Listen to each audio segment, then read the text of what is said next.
Hello, welcome or welcome back to my channel. I'm Laurie. I am a fantasy reader. I love anything fantasy romance, romantasy, high fantasy, epic fantasy. I love it all.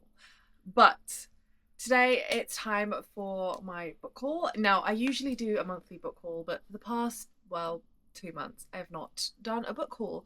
So I think I'm going to change it from a monthly book haul to a bi-monthly book haul. I think bi-monthly book hauls will be more fun. I'm trying to do another book buying ban. I've put myself on a book buying ban because I am reading the Zodiac Academy world, and that's 14 books, which means I need to be careful with the amount of books I'm buying because I'm not going to be able to read them as quickly, and that's not great. So bi-monthly book hauls, I have a huge stack to show you. When I actually pulled these off the shelf, I can't believe how many books I bought in the last 2 months. But compared to other months, I think this is quite tame. So we're just going to dive straight in. I bought Wicked Onyx by Debbie Cassidy. Ever since I read Spellcaster by Jamin Eve, I have been dying for something very similar because I loved this so freaking much. It was so good. I would say that this is the fantasy version of Nightshade, and Nightshade was like the first romance book.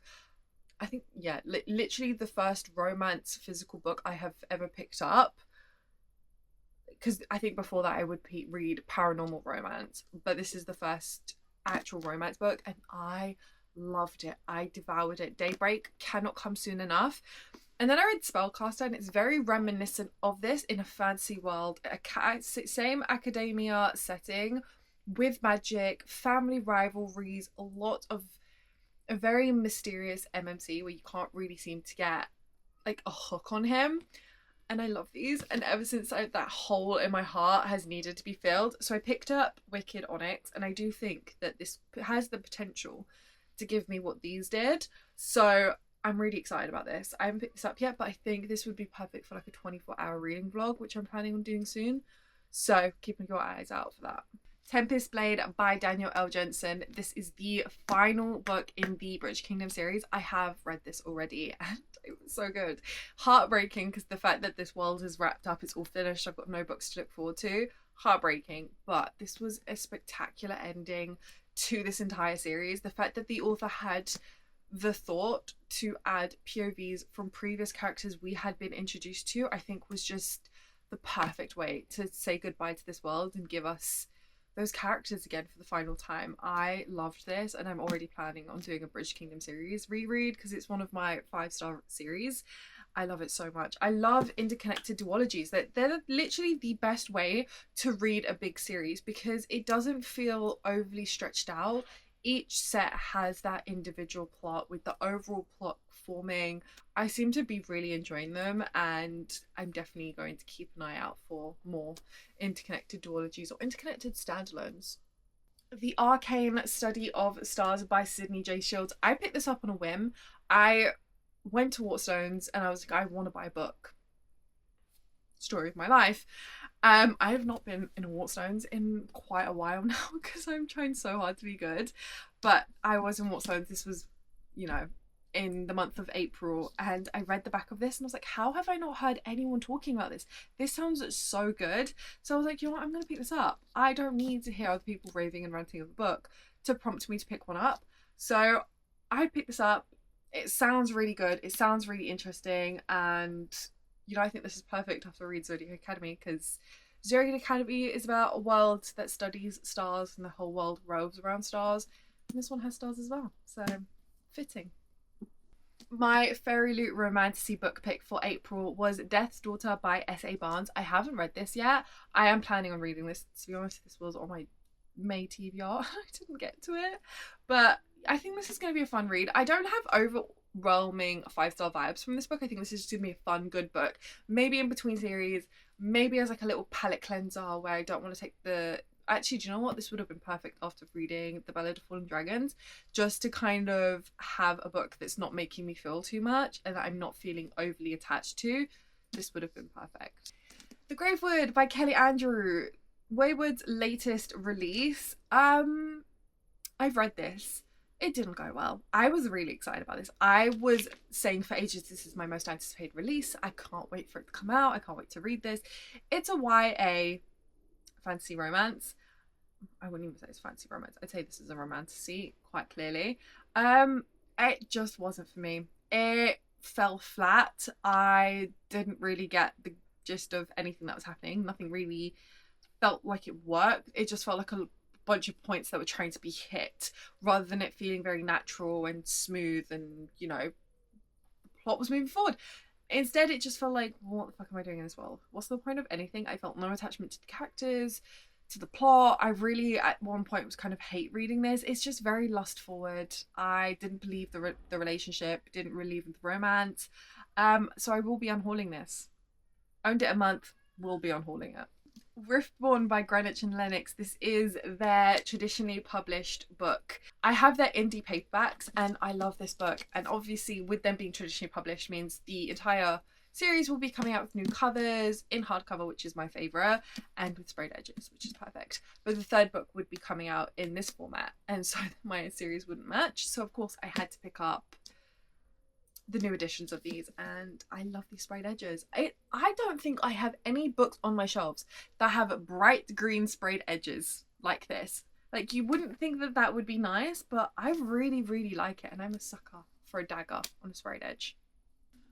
Rights of Sterling by Dabney Perry. This is the sequel to Shield of Sparrows. I rated Shield of Sparrows 4.5, and I am so excited for the sequel. I haven't picked it up yet, and to be honest, I'm putting it off. I just want to get as close to the next release as possible, because then I won't have to wait. Honestly, there is nothing worse than waiting for releases, and that's probably why I'm in the middle of so many series, because I'm just waiting for them to wrap up so I can read the whole series in one go. And I do understand that obviously authors kind of count on the fact that readers are reading their books to continue the series, to keep publishers publishing their books. But I just find that I've read so many amazing books this year, and all of them have series like that are unfinished, like Terror at the Gate. That series, that release is just, I feel like half the time I cannot function. I am desperate for that book. I just read The Ballad of Falling Dragons. The third book, we don't even have a date yet. Like, I don't think that date's going to come out for 2 years, which is fine, and I'd rather it be perfect than it be rushed. But it does make it hard to wait for those books. That is the reality of being a reader. So I put off books for as long as possible so that I can just read the series all together, or at least majority of the series. Starside by Alex Astor. Oh my god, I read this. Completely worth the hype. I loved this. I know a lot of people were like, eh. You know, I've seen since this release that a lot of people are talking about how they don't like that book. And that's absolutely okay. You know, not everyone's going to love every book. Everyone has different tastes. We all read books differently.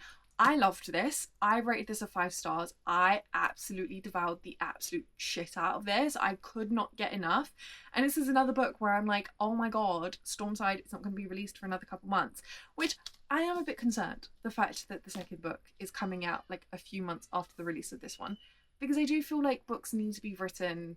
The time needs to be taken. And I don't know. Maybe that she'd written this book for ages and Stormside was already halfway written when this was released. I mean, that makes sense. But I feel like a lot of, I mean, I've been seeing the discourse where people were saying that, you know, authors are being pushed to write books quicker and quicker and quicker to meet deadlines, to make sure that their books don't fall off. And that sucks that that's the reality of it, because I mean, there were a few books where I've loved it, and then the second book took so long that I just became so disinterested. And you know, some books just need the time to be taken. I'm ranting and raving. I don't know where I'm going with that thought process, but I'm really excited for Stormside. I cannot wait to read Stormside. I'm hoping it's as good as Starside, and yeah, I read this and devoured this so quick. Cindervale by the Twisted Sisters, another book I read as soon as it was released. I love The Sins of the Zodiac. I'm of course in the middle of my Zodiac Academy read.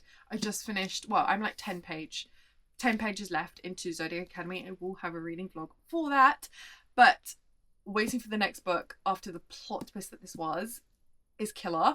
But the fact that I'm reading Zodiac Academy is making it so much easier to wait for the next book. And I have to say, I know that obviously the reading order is Zodiac Academy, Ruthless Boys, and then Sins of the Zodiac. I'm really happy that I read Sins of the Zodiac first because it was my entry into this world.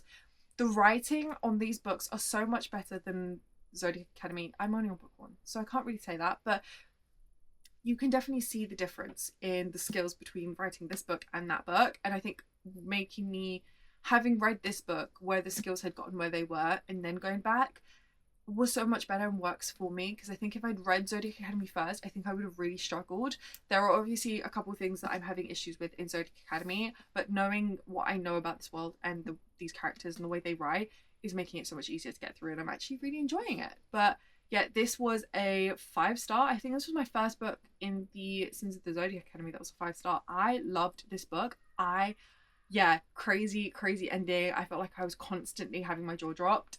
Insane. When Sisters Collide by S.E. Beauvais. This is the second book after When Gods Fall. I bought this because I really wanted to read this. There is a prequel book that I'm going to read as well. But I got this and I was like, do you know what? I think I'm going to put this off for a little bit, because the third and final book, isn't projected to come until fall of 2027, I think, or early 2027. And I don't want to have to wait that long between reading that book and that book. So I'm going to put this off for a little bit until we get a little bit closer to the release of book 3. And then I'm going to read the entire series again. And I'm really excited because I love the way she writes. So I would love to be able to read When Gods Fall again. The Ballad of Falling Dragons by S.A. Parker, of course. I bought this when The Moon Hatched was my 6-star Infinity Star read. It's a god tier series, and this one did not disappoint. This was as good, if not better, than When the Moon Hatched. Sarah A. Parker, the way she's written the series, the emotions she's woven in the series, the journey she's taken through trauma, and just how a person deals with that trauma was so realistic. You can really see the time she took to write this world. You can see that she loved these books. And again, 6-star book. I loved this and I take the absolute crap out of it. I do have my reading vlog of my reread of When the Moon Hatched and my read of When the Ballad of Falling Dragons. A lot of sobbing happened. A lot of sobbing. Verity Guild by Mia Cortland. This was my April romantasy book pick from Fairy Lou. I'm really excited about this. I've never read a book by Mia Cortland, so I haven't read this yet, by the way. But I've never read a book by Mia Cortland before. I know she wrote 5 Broken Blades. That series seems to be very popular and very well loved. But this is going to be my first book by this author, and I think this book is stunning. It just looks like art, and just the vibes that this is projecting just makes me that much more excited to read it. I don't know when I'm going to get to this, to be quite honest. I have a whole June TBR happening here, but I'm reading Zodiac Academy, and I'm kind of hooked in reading Zodiac Academy. And to be honest, since reading The Ballad of Fallen Dragons, it's making it very hard to pick up romantasy books at the moment, even though Zodiac Academy it's not romantasy, it's a fantasy romance. Because they're so starkly different, it does make it easier. It doesn't affect me reading Zodiac Academy, but it feels like picking up or reading any other fantasy romance, or even romantasy, even though The Ballad of Fallen Dragons is not a romantasy, just makes it that much harder, because the way that book made me feel, I don't feel like any other books is going to make me feel that way. So it's making it very hard. I think what I might do, I'm trying to read Bloodbound, but I think that book I'm going to really love, and I don't think this is the time for me to read that book. So I think I might pick up a dystopian, because it's so vastly different. I think that might make it easier to pick up another book after reading that. So yeah, again, another tangent. Don't know where I'm going with these tangents. But speaking about dystopian, I picked up Beneath by Ariel Sullivan. I am loving dystopian books at the moment, and I've heard people just absolutely hyping up this book and how it's the best dystopian book they've ever read and how it just must be read. So do you know what? I think I'm going to read this today or tomorrow. I think I'm going to read this instead and just pick up a dystopian, because I love dystopian at the moment. They're so good. And I think I'm going to really love this. Talking about Zodiac Academy, I have the first 3 books in the Zodiac Academy. I just recently bought these because I'm almost finished with this, and because I'm enjoying it, I was like, you know what? Let me pick up books 2 and 3 so that I can immediately dive into book 2 after finishing that one.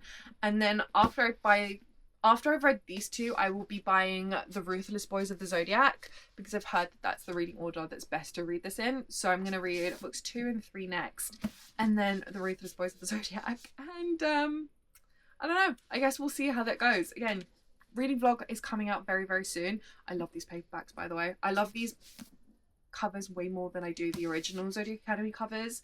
And I'm really happy they came out with these ones. And another dystopian, Broken Dove by Danny Francis. This is book 2 after Silver Elite.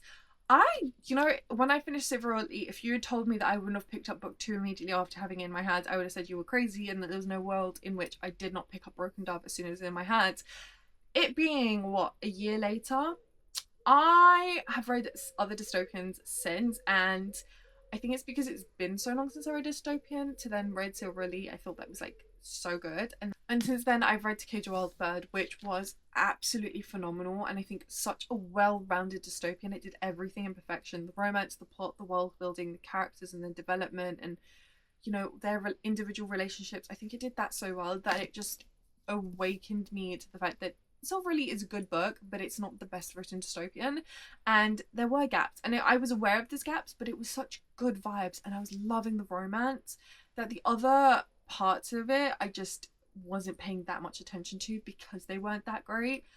But now I'm like, I know what I want in a dystopian, and it's not really that. So I think I'm just saving this. Like, I'm not that excited to read this. I'm not dying to pick this up. So I think I'll pick this up when I want to, when I have the craving for a dystopian and I don't have a dystopian to read, kind of thing. Next, the Waterstones edition of Sable Sorensen. I've already read this already. I got an arc of Furybound, so obviously this is just my special edition, and I also have my Fairy Elite one coming as well. But I love these books so much that I just want every edition of it, and the sprayed edges are absolutely stunning. I love how the scenes just come to life in the sprayed edges. They're so detailed and realistic. I love it. Talking about Bloodbound by Elise Hunter. This is the Waterstones special edition. I'm 30 pages into this, but I think I'm just gonna kind of quietly put this to the side for right now until I get over my book slump from The Ballad of Falling Dragons, because I've heard really amazing things and I think this would be amazing. I just don't want to ruin it by the fact that I'm kind of in a book slump right now. And last but not least, Deathbringer by Sonia. I thought I would read this as soon as it was in my hand because it's another highly anticipated release, but I think the fact that there are so many highly anticipated releases, I didn't realise that I can't actually read all of them at one go. So this is still on the TBR, but I know it won't be on the TBR for much longer because it's really small. And I think, again, another 24-hour readathon will be the perfect time to pick this book up. But yeah, there's a crazy amount of books that I've picked up. I would carry those and show you in my hands, but I don't think I'd be able to actually carry these. So that is my book haul for the last 2 months, April and May. I am hoping that the next 2 months book haul will be a lot tamer than this because I'm supposed to be on a book buying ban, and so far it's going pretty well. So let's just cross our fingers and hope that I stay on that route. But I love you all. I really, really hope you enjoyed this video. You can find me on social media as Lauriereadz. I am most active on TikTok. Please like, comment and subscribe, and I will see you in the next one. Bye.